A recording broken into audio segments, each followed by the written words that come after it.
O segundo, semelhante a este, amarás o teu próximo como a ti mesmo. Destes dois mandamentos dependem toda a lei e os profetas. Amém, amados? Nós continuamos no capítulo 22. Eu disse aos irmãos, os preparei antes, nós estamos fazendo a sequenciada de Mateus, e disse aos irmãos que esses momentos que antecedem a morte, a crucificação de Jesus, eles envolvem alguns testes aos quais Jesus estará sendo submetido até o momento em que ele finalmente irá se impor como aquele que é mestre e senhor de todos. Aqui Jesus, nesse texto, passa por mais um momento como esse. Os irmãos devem se recordar que bem recentemente Jesus teve que responder uma pergunta sobre o tributo, que ele respondeu a César o que é de César, a Deus o que é de Deus. Sobre a ressurreição, que foi o último sermão, que foi o questionamento dos saduceus também acerca disso. Mas agora há uma pergunta em particular. Para nós, que temos o conhecimento já, fomos depurados como cristãos a entender a importância de amar a Deus, a importância de amar ao próximo, nós não compreendemos, senão com algum contexto cultural, do que se cuida, do que se trata de fato este questionamento deste doutor da lei. Primeiramente, uma coisa é importante. Na perspectiva de Mateus, este texto é o desenrolar, é a continuidade dessa sequência de testes pelos quais os religiosos, os fariseus, os saduceus, os doutores da lei, os escribas, estavam submetendo Jesus até o ápice final deste confronto do capítulo 23. Que, aliás, é o último discurso público de Jesus no capítulo 23. Na perspectiva de Marcos, ele apresenta esse doutor da lei, este escriba, não sabemos se é fariseu, provavelmente fariseu, ele apresenta ele como alguém de boa vontade que faz uma pergunta para Jesus. E essa talvez seja a diferença entre Mateus e Marcos. Marcos o chama de escriba. E apesar do nome para a gente não ser tão, não dar a verdadeira estima do que fosse um escriba, o escriba é também um doutor da lei.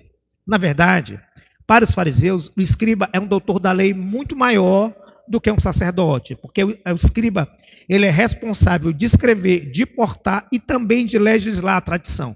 Então, essa pessoa que fez essa pergunta para Jesus, ele não faz a pergunta como fez Nicodemos na condição de mestre, Senhor, o que alguém precisa fazer para entrar no reino dos céus. O que ele está trazendo para Jesus é um questionamento que vai ao encontro daquilo que os escribas ensinavam. Então, dentre os fariseus, principalmente, os doutores da lei, eles se debatiam sobre o que seria do elenco dos mandamentos o maior deles. Nos parece estranho, porque a gente já ouviu Jesus dizer que o maior deles é amar a Deus sobre todas as coisas, e ao próximo como a ti mesmo. Então, não nos parece ser uma pergunta que um doutor da lei faria, que um mestre faria.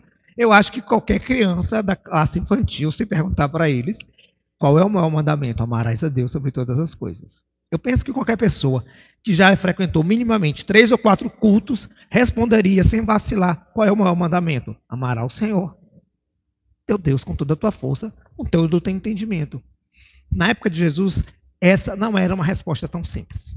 E a primeira apropriação contextual que nós vamos precisar entender para perceber a profundidade e o quão espinhosa era essa resposta é que, de fato, nós tínhamos no Antigo Testamento, Êxodo capítulo 20, 10 mandamentos, os mesmos que Moisés desceu do monte e apresentou ao povo, o mesmo que ao descer viu o povo em rebeldia e os quebrou, e o mesmo que depois foi apresentado novamente ao povo. Eram 10 mandamentos. Esses 10 mandamentos, eles tinham 2 tábuas, 2 pedras. Na primeira pedra, os 4 mandamentos diziam respeito a Deus. 4 mandamentos diziam respeito a Deus. E é interessante dizer, para aqueles que não entendem muito de numerologia bíblica, a Bíblia normalmente apresenta o número 4 como um símbolo de completude. Então, se 7 é símbolo de perfeição, se 3 é símbolo de divindade, se 6 é símbolo de homem, e essas referências dizem respeito a quê? O homem, porque no 6º dia o homem foi criado, o 7º, porque no 7º dia descansou, quatro, porque Deus criou os quatro cantos da terra, pelo menos essa é a expressão bíblica. Então, normalmente, o número 4 diz respeito à completude. Os 4 primeiros mandamentos dizem respeito a Deus. Os 6 últimos mandamentos dizem respeito ao homem. Não necessariamente ao próximo, mas diz respeito ao homem. Nos 4 primeiros mandamentos, nós temos uma distinção muito clara do que seja. O primeiro mandamento é: não terás outros deuses diante de mim. O sentimento é monolátrico, isto é, eu não posso adorar outra pessoa senão a Deus. O segundo mandamento: não farás para ti imagens de escultura. Não te prostrarás diante dela. Não as adorarás. O segundo é quanto à idolatria. Então, o primeiro é monolátrico, só um Deus. O segundo é idolátrico: não adorarás imagens de escultura, nem ídolos, não fará ídolos para si.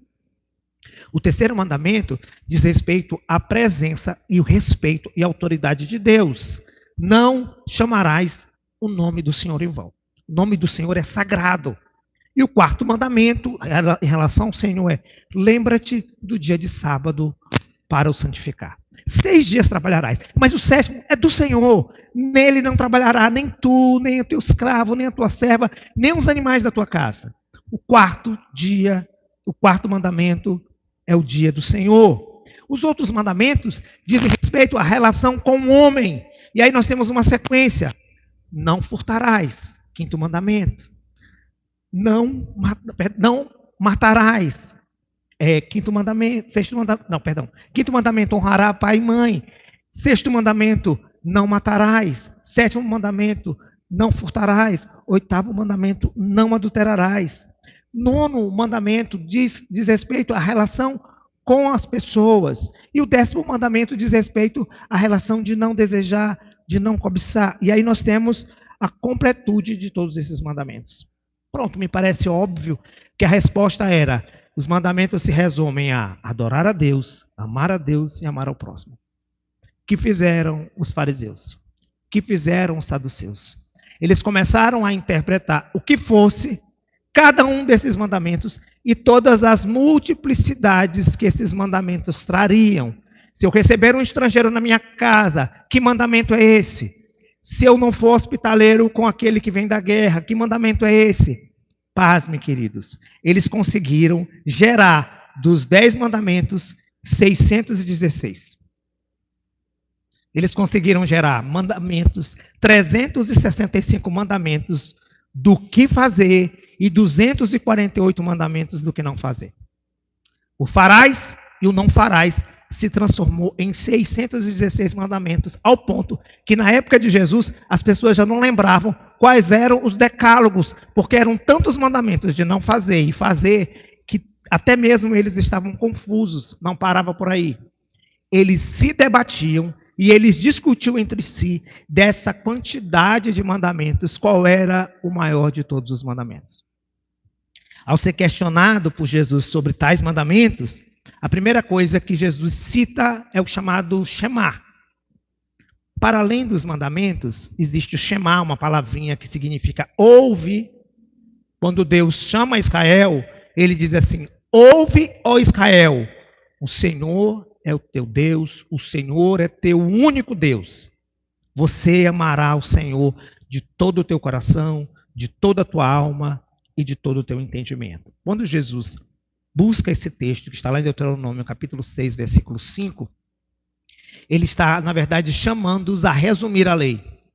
Ele está dizendo que todos os mandamentos se resumem em 2 únicos mandamentos: o que está na Shema e o que está em Levítico 19, 18. E Levíticos 19 é um elenco de ordenanças de como nós devemos agir com o próximo. Quando aparece a palavra próximo pela primeira vez no Antigo Testamento, ela só quer dizer como você vai agir com aquele que não é da tua família. No Antigo Testamento, a palavra próximo significava o que você vai fazer com todos aqueles que não forem teus parentes. Você tem lá em Levítico 19 toda a relação de mandamentos que você vai fazer em relação ao pobre. Tem mandamentos até para não colocar uma pedra na frente de um cego para que ele não tropece. De não atrapalhar o surdo para que ele possa encontrar o seu lugar. De que você deve servir aquele que chega na sua casa com uma comida pura. E tudo isso, em Levíticos 19, se resume em: amarás o teu próximo como a ti mesmo. Você vai tratar aquele que está próximo a ti como a ti mesmo. Alguns conceitos são importantes para a gente prosseguir. O primeiro deles é que o amor a Deus, para o religioso da época de Jesus, não era a lente pelo qual se observaria o mandamento. Não se pensava que o mandamento era o produto do amor a Deus, mas que o mandamento era produto da obediência a Deus, do temor a Deus. E nos parece que esse conceito, pela religiosidade, acabou sendo apropriado como uma obediência penosa, aquela que seria punida se você não cumprisse todos os mandamentos, como se não bastassem. Esses mandamentos precisavam ser lembrados, porque era isso que a Shema dizia.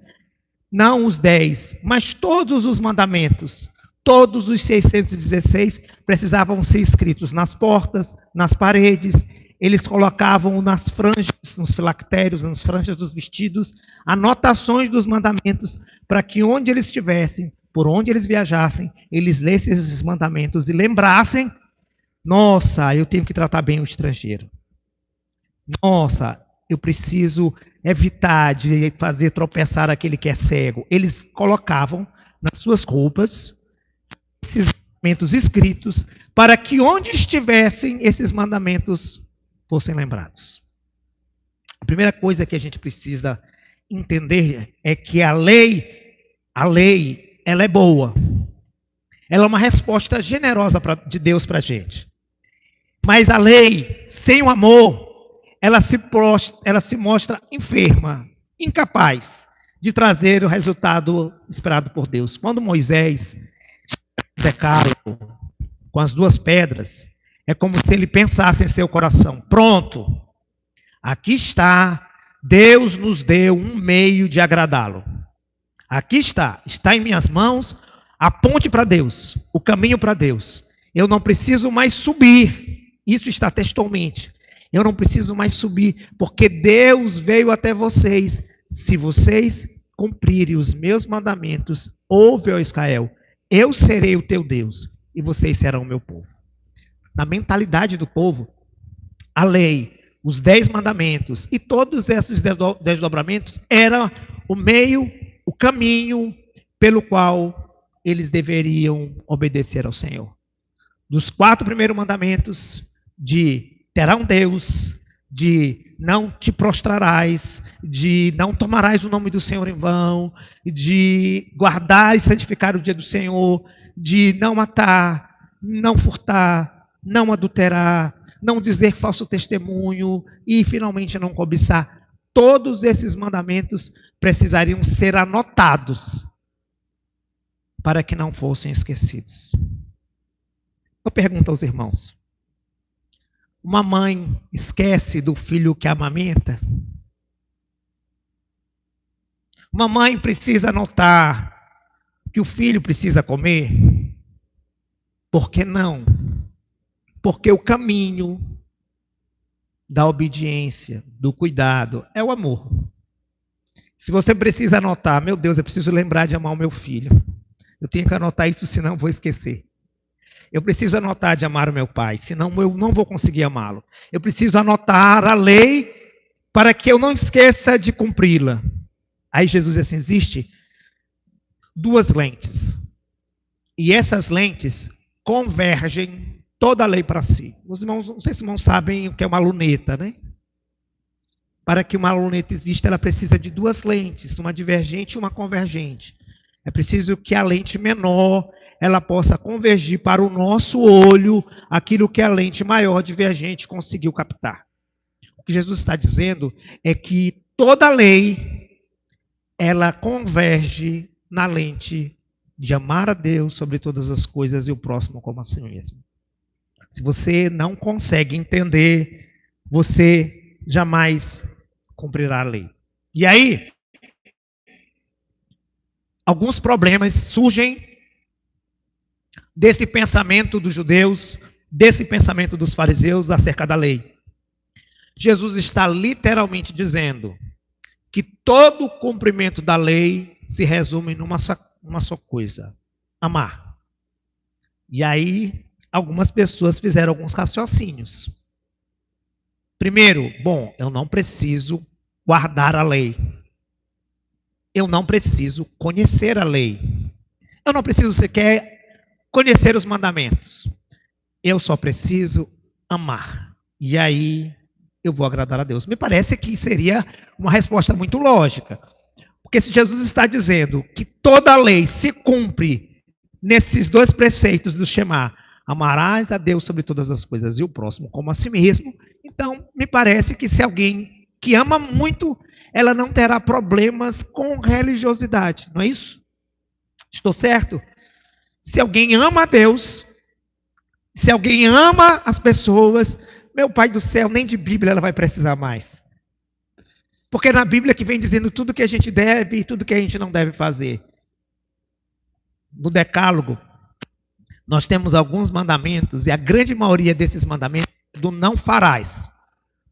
A grande maioria é do não farás. Você tem não terás, você tem não te prostrarás, não chamarás o nome do Senhor em vão, não adulterarás, não matarás, não adulterarás, não dirás.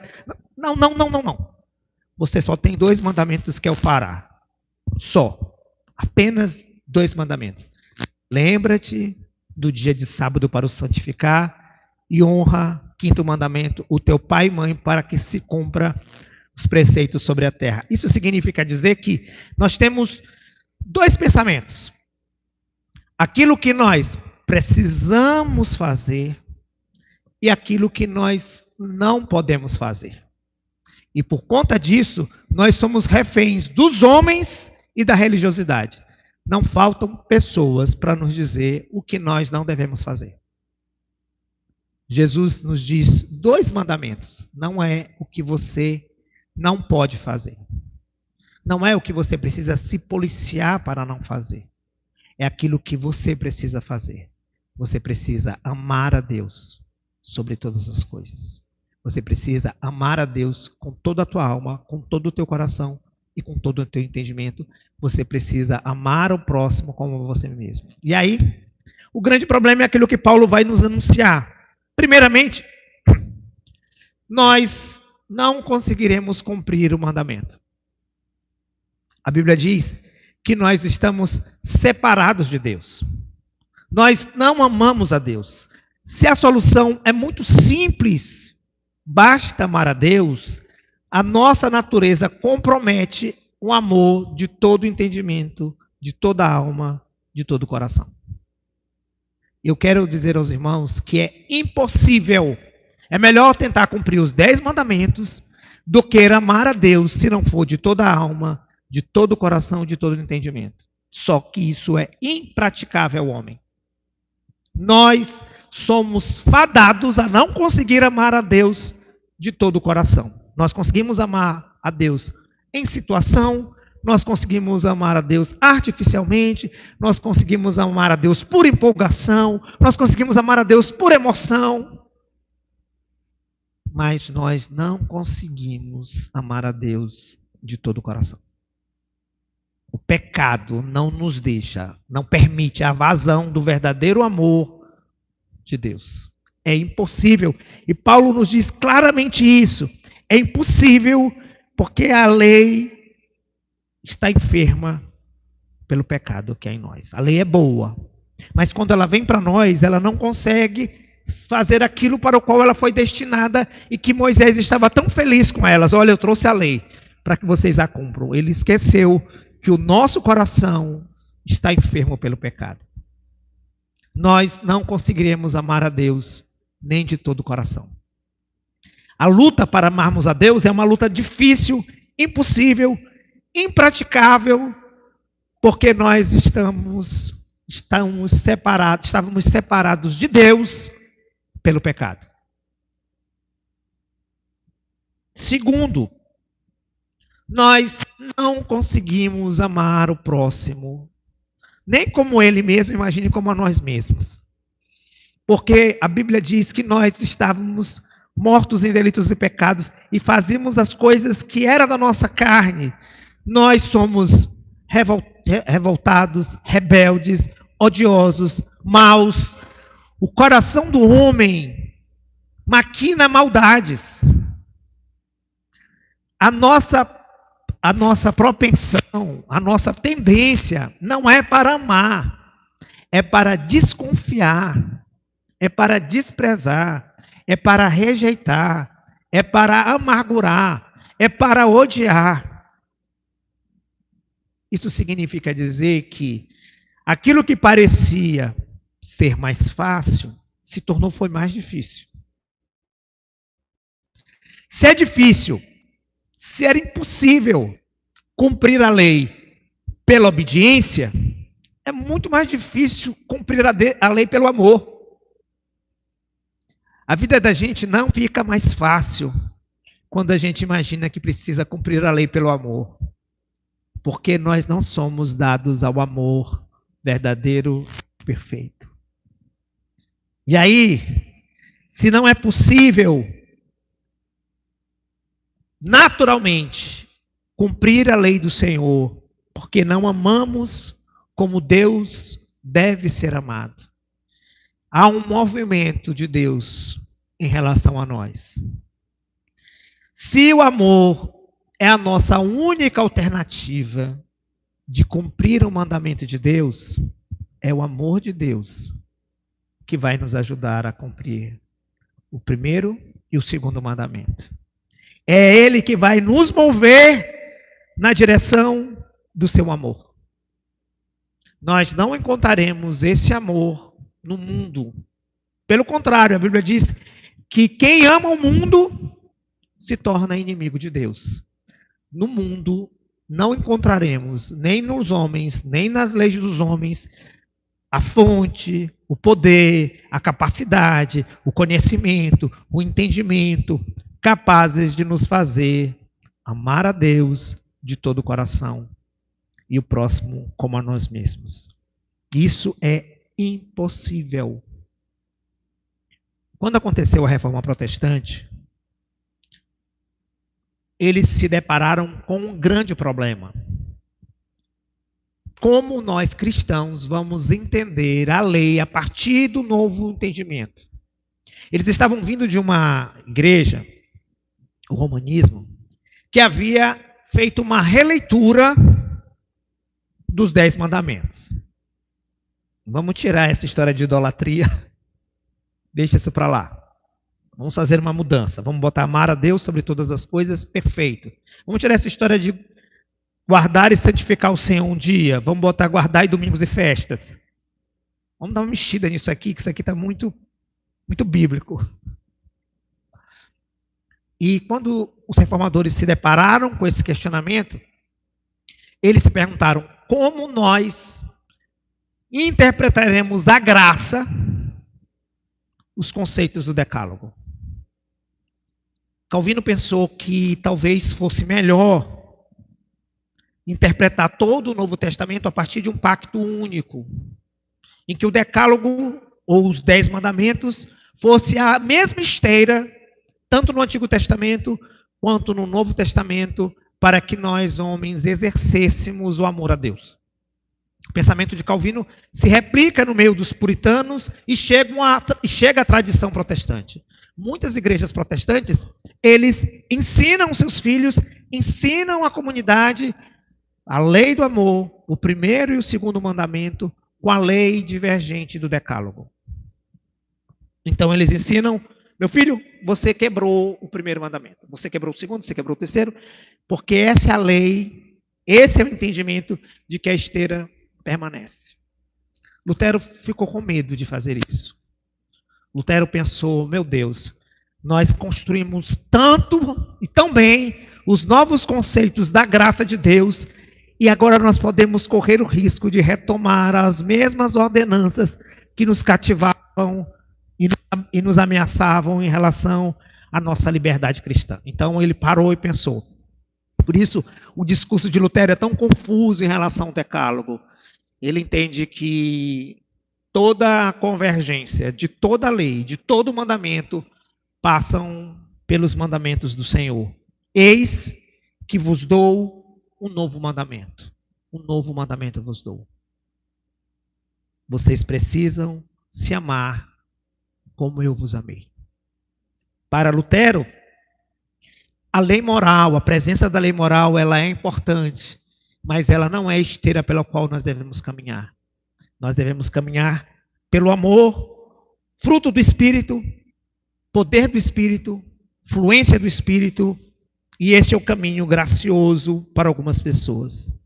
Para nós de fato entendemos que toda a Escritura é divinamente inspirada e é apta para nos ensinar. Porém, o problema não é o que as Escrituras dizem.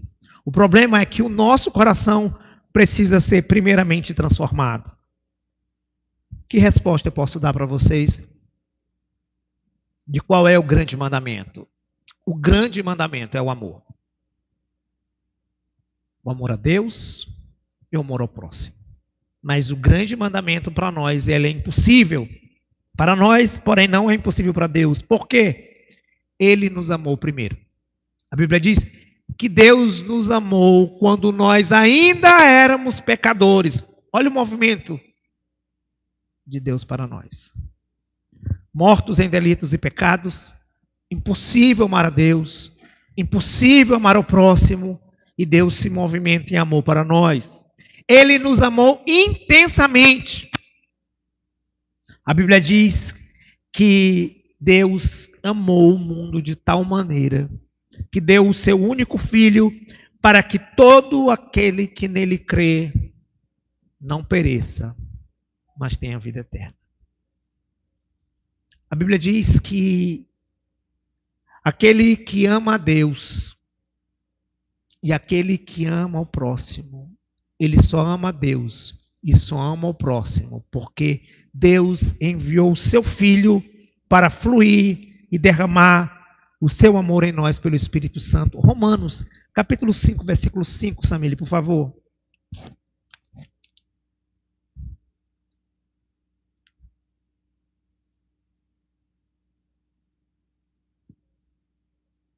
Ora, a esperança não confunde, porque o amor de Deus é derramado em nosso coração pelo Espírito Santo que nos foi outorgado.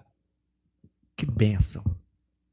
O que o texto está dizendo, o que era impossível ao homem, visto que a sua natureza era carnal, tornou-se possível, e a nossa esperança não deve se confundir, porque o amor pelo qual nós podemos amar a Deus de todo o nosso coração será dado por Ele a nós.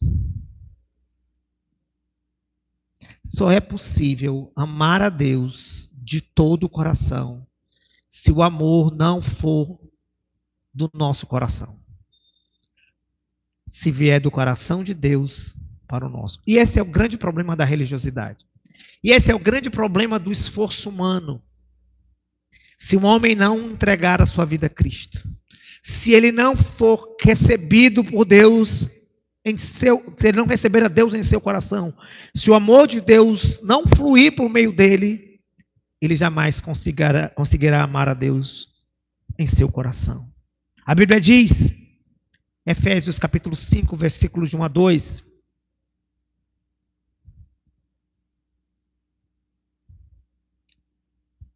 que só é possível amar ao próximo se nós, primeiramente, como amados dele, fizermos o que ele fez. Sede, pois, imitadores de Deus como filhos amados.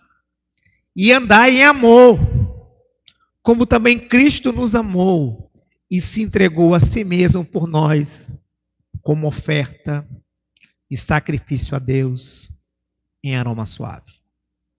O caminho que as Escrituras estão nos dizendo é que quem ama a Deus, ele não precisa estar lembrando, anotando de que precisa amar a Deus minuciosamente.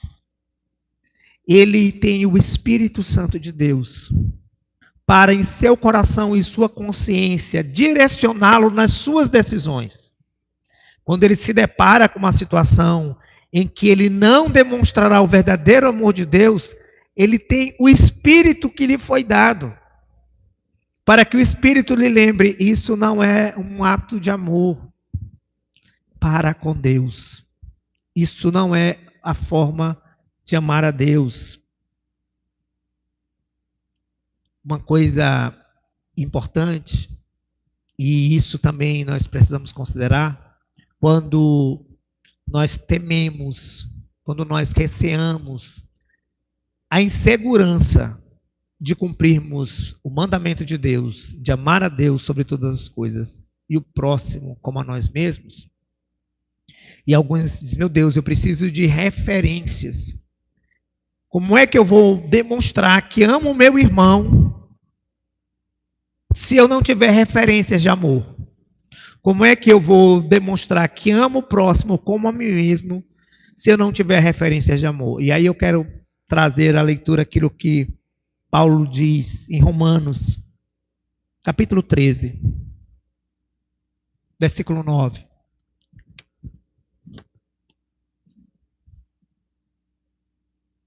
Abre o 8 para mim, por favor. A ninguém fiqueis devendo coisa alguma, exceto o amor, que vos ameis uns aos outros, porque quem ama o próximo tem cumprido a lei.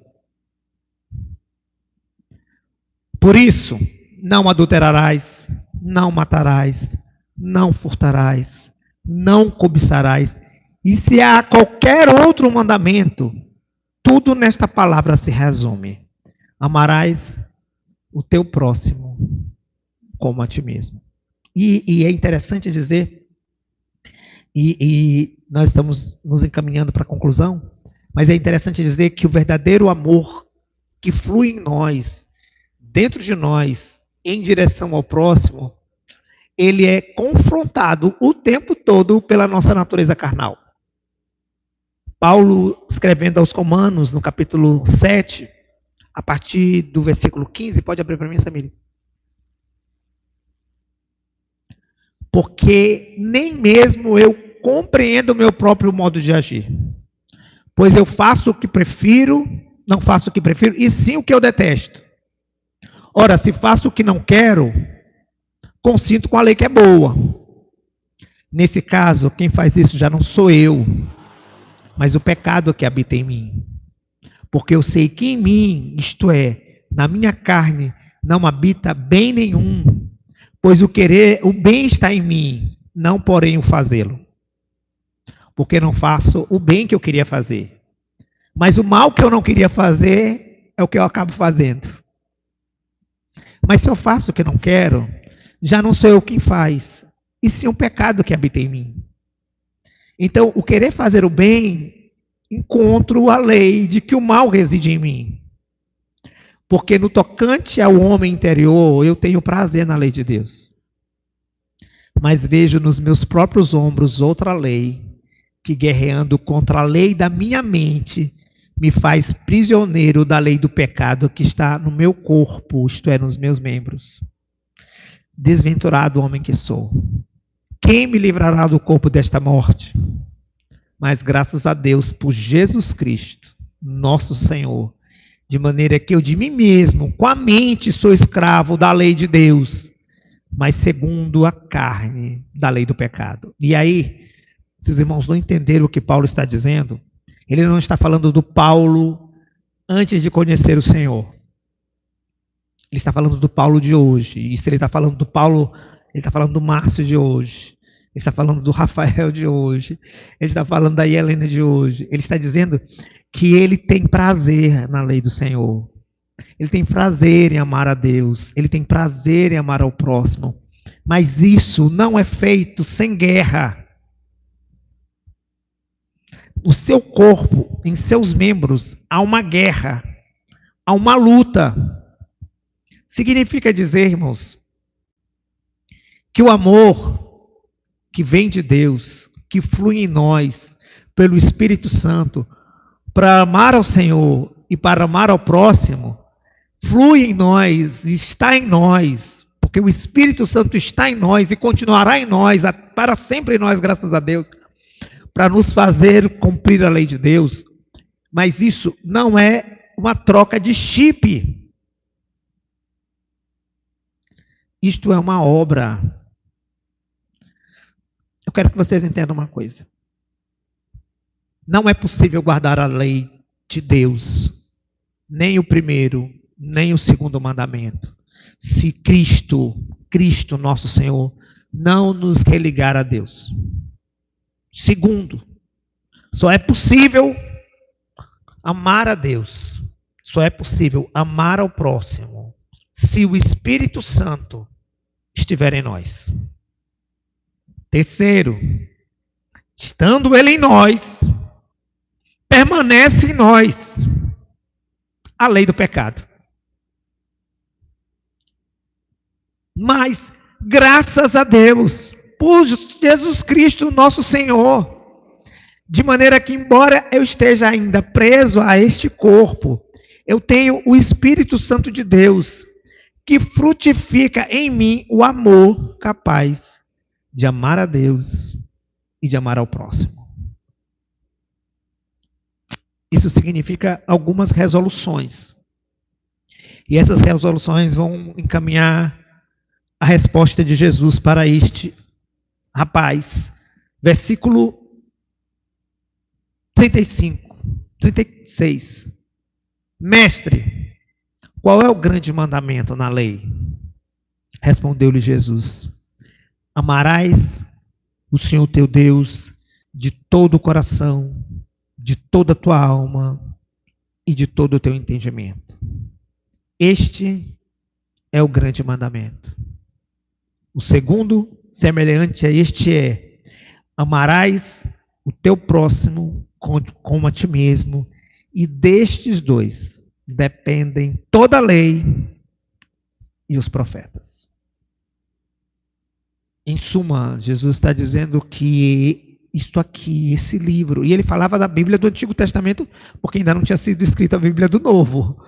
Mas o que está claro nesse texto é que as páginas desse livro, elas nos direcionam a entender que não adianta amar a Deus se não for de coração. Não adianta amar a Deus se não for com entendimento. Não adianta amar a Deus se não for com toda a força. A Bíblia está nos dizendo que o que era impossível a nós tornou-se possível porque Deus é amor. E como Ele amou, Ele nos abraçou com o seu amor. E aí você pensa num homem ou numa mulher cuja única esperança de cumprir a lei é ele mesmo. É o seu próprio coração maldoso, malvado, até que ele seja abraçado pelo amor de Deus. E agora faz sentido. Em Lucas, esse texto é mencionado antes da parábola do bom samaritano.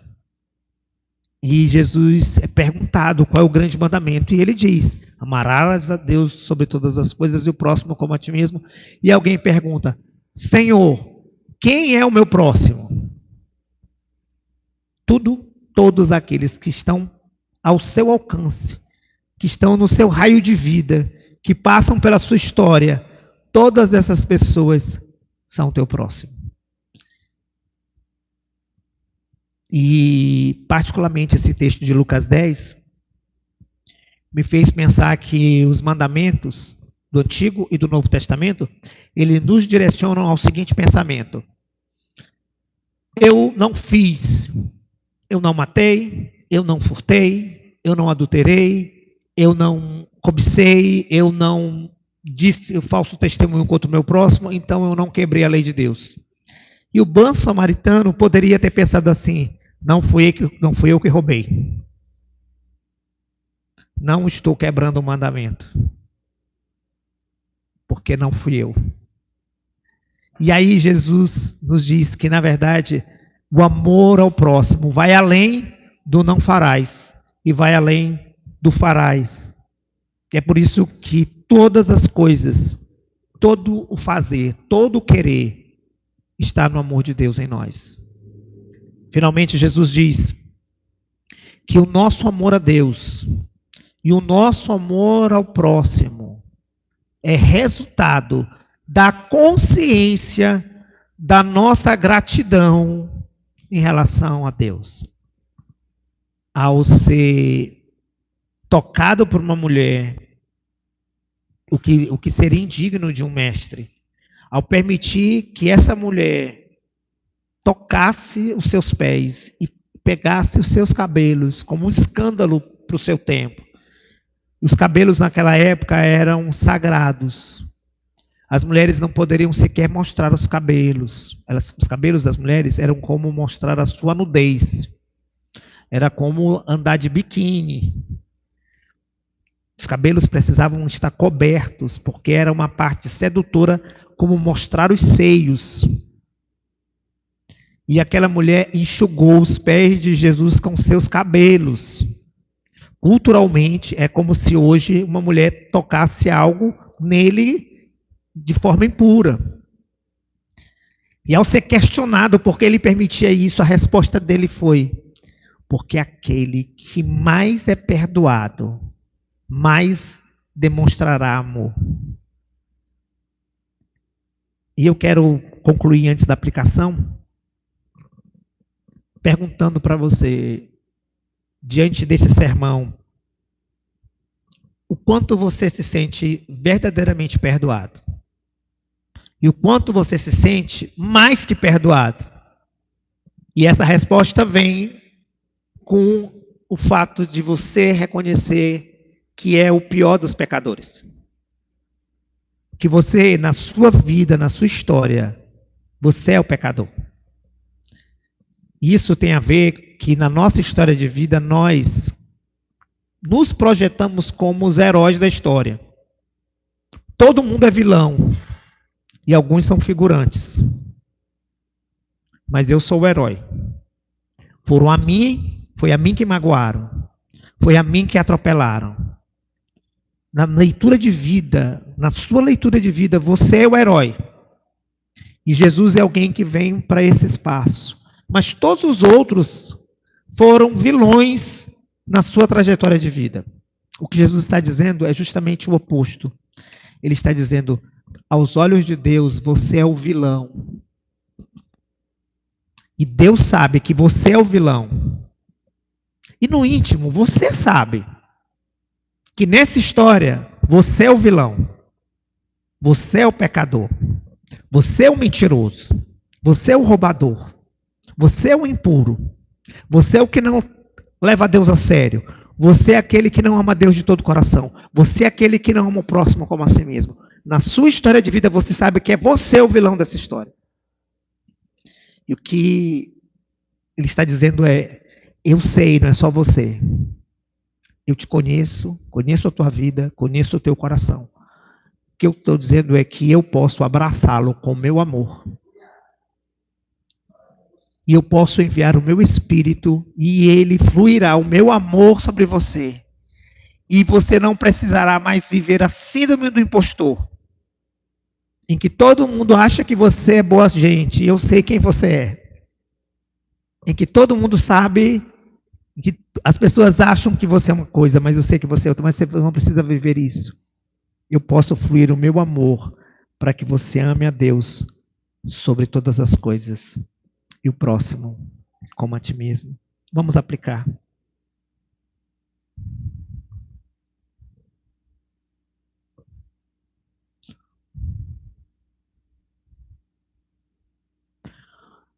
O amor é a nossa única alternativa. Quem quiser continuar lutando para agradar a Deus pela religião, vai se quebrar todo. A única forma de ser salvo é pelo amor. A única forma de ir para o céu é pelo amor. E graças a Deus que não é um amor que nasce em nós, é um amor que vem dele para nós. É muito mais que o não farás. O amor é o grande segredo do vínculo da paz. Ninguém que ama de verdade causará qualquer dano proposital a quem ama. De toda maneira, em todos os sentidos, desejará fazer-lhe o bem. Por todos os meios ao seu alcance, será um socorro na dor e na tristeza. Será um abrigo, um amigo para as horas mais difíceis. Sentirá contentamento no conforto e na felicidade de quem ama. Por isso, o amor é a única alternativa para cumprir a lei enferma pelo pecado. Com o amor, a lei será mais que um não farás. Ela se transformará em suportarás, consolarás, animarás, cuidarás, perdoarás. Segunda aplicação. Amar como fomos amados.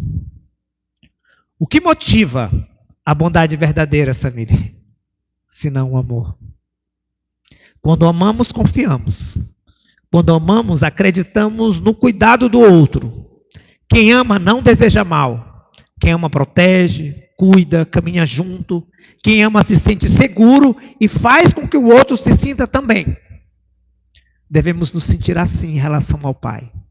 Mas também devemos agir para que os outros se sintam assim em relação a nós. Última aplicação. O verdadeiro amor lança fora todo medo. Não há frutos nem flores sem boas raízes. A raiz de toda a nossa confiança é o amor de Cristo, pelo qual morreu e fará tudo por nós. Esse amor tem o poder de arrancar o nosso medo, toda angústia pelo presente ou do futuro. O verdadeiro amor jamais acaba. Nada poderá nos separar dele. Temos o Consolador, o Espírito Santo fluindo em nós. Ele está conosco, ele está em nós. Apenas amemos a Deus de todo o nosso coração e também ao nosso irmão. Amém? Vamos cantar isso? Convido os irmãos.